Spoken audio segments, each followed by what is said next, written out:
Right, let's just get straight into it. Welcome to today's Explainer, where we are taking on three letters that absolutely dominate the news cycle, but let's be real, they're almost always ignored by the average person. GDP. You know the drill. Every few months, headlines flash that GDP grew by 3%, or warning sirens sound that GDP is shrinking and a recession is looming. And most of us, we just kind of nod and move on, assuming it's just some high-level economic jargon meant for politicians and Wall Street bankers. But that assumption is literally costing you. Because here's the absolute truth. GDP quietly dictates your day-to-day life. It decides whether you're going to get a raise this year, whether your grocery bill keeps creeping up, how easily you can jump to a new job, and even what your savings will actually be worth 12 months from now. So by the end of this explainer, we are going to completely bridge that gap between those massive macroeconomic headlines and your own personal wallet. So here's our game plan. We're going to cover 1. What exactly is GDP? 2. Decoding the GDP formula. 3.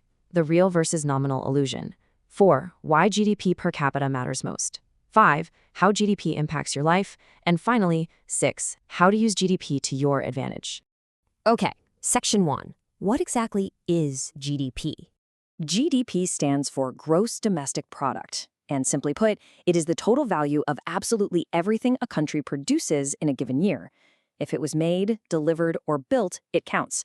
Think about it. Every single physical product manufactured, every haircut given, every smartphone app coded, every burger flipped, and every house constructed. You add the value of all that up, and that massive, mind-boggling number is the GDP. To make this super simple, just think of a country exactly like a giant business. In this scenario, GDP is essentially that business's total annual revenue, right? If the country is producing more and selling more, its revenue, the GDP, goes up. But if people stop buying things, factories have to slow down their assembly lines, local shops close their doors, and GDP goes down. It is the ultimate scoreboard for a nation's economic output. Moving on to Section 2, decoding the GDP formula. You've probably seen this formula floating around if you've ever glanced at an economics textbook. GDP equals C plus I plus G plus X minus M. Let's actually translate that into plain English. GDP grows when one of these four things happens. First, everyday people spend money. Second, businesses invest money to grow, like buying new factory machines or building new apartments. Third, governments spend money on things like roads, schools, or teacher salaries. And fourth, net exports, which just means the country sells more goods to the rest of the world than it buys from them. But the absolutely crucial point is right here. Take a look at that massive slice representing C, consumption. Guys, this is you and me. Every time you pay your phone bill, order takeout, or buy clothes, you are driving this specific slice. In most countries, consumption makes up a staggering 55 to 65% of the entire GDP. That means the vast majority of the whole economy relies entirely on ordinary people buying everyday things. So when everyday people pull back and stop spending, the whole system feels the shock. Section 3, the real versus nominal illusion. This is a huge trap. Nominal GDP versus real GDP. See, nominal GDP is measured using today's prices, just exactly as they are, but real GDP is adjusted for inflation. So imagine the news proudly announces the country's GDP grew from $100 billion to $110 billion. Hey, that's a 10% growth. Sounds fantastic, right? Well, hold on a second. What if prices across the country also went up by 10% that year because of inflation? The country didn't actually produce a single extra thing, everything just cost 10% more. The nominal number grew, sure, but the real actual growth was zero. And this perfectly illustrates how this macro concept hits your own wallet. If your boss hands you a 10% salary raise this year, you feel richer, for sure. But if inflation is also running hot at 10%, your real purchasing power hasn't changed at all. Your nominal income went up, but your real wealth stayed exactly the same. This is exactly why economists, and you, should always be looking at the real numbers. Which brings us to Section 4, why GDP per capita matters most. Let's compare these two hypothetical nations. Total GDP is just one big pie, right? But GDP per capita divides that pie by the number of people actually living in the country. Let's say country A has a massive total GDP of $300 billion, but they have to split that among 200 million people. Now look at country B. They have a smaller total GDP of $250 billion, but they only have 5 million citizens to share it with. So on paper, country A looks like this global economic powerhouse, but on the ground, the average citizen in country B is highly prosperous, while the average person in country A is really struggling. So whenever you hear a country has a massive GDP, always ask, what is the GDP per capita? Because that is the honest picture. Section 5. How GDP actually impacts your life. Let's walk through the domino effect of a shrinking GDP.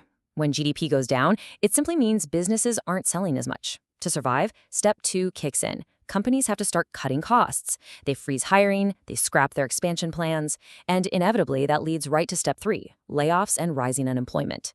This isn't just abstract theory. A shrinking GDP is a very direct threat to your job security. Now, on the flip side, a rapidly rising GDP has its own set of side effects. If the economy grows too fast and starts to overheat, central banks will step in to raise interest rates to cool down inflation. Suddenly, your mortgage and your credit card debt become much more expensive to carry. But it also means government tax revenues are going up, which funds better roads and hospitals. Plus, a booming economy tends to attract foreign investors, and that actually strengthens your local currency, making imported goods and electronics cheaper for you to buy. But we do have to acknowledge the flaws in this metric. GDP is incredibly powerful, but it misses a lot. It completely ignores income inequality. A country's GDP can skyrocket while literally all that new wealth just funnels right up to the top 1%. It doesn't measure quality of life, work-life balance, or mental health. It completely ignores unpaid labor, like a parent raising kids at home. Actually, ironically, GDP even spikes after natural disasters because of all the money that gets spent on rebuilding, even though society just suffered a massive tragedy. So remember, GDP is a tool, not a measure of human happiness. Section 6. Using GDP to your advantage. So how do you play this?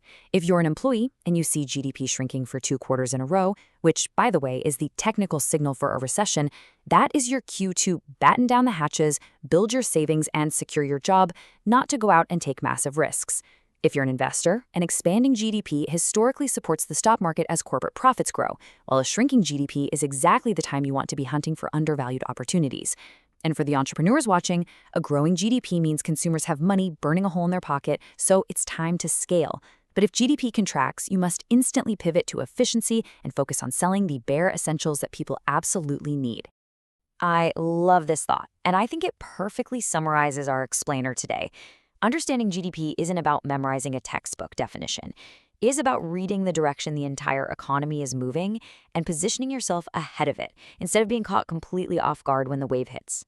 You now know that GDP dictates your job, your loans, and the actual purchasing power of your money, but it also acts as an early warning system.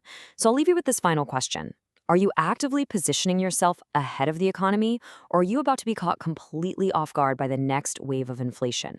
Really think about that one, because in our next explainer, we are going to dive directly into why absolutely everything around us is getting more expensive.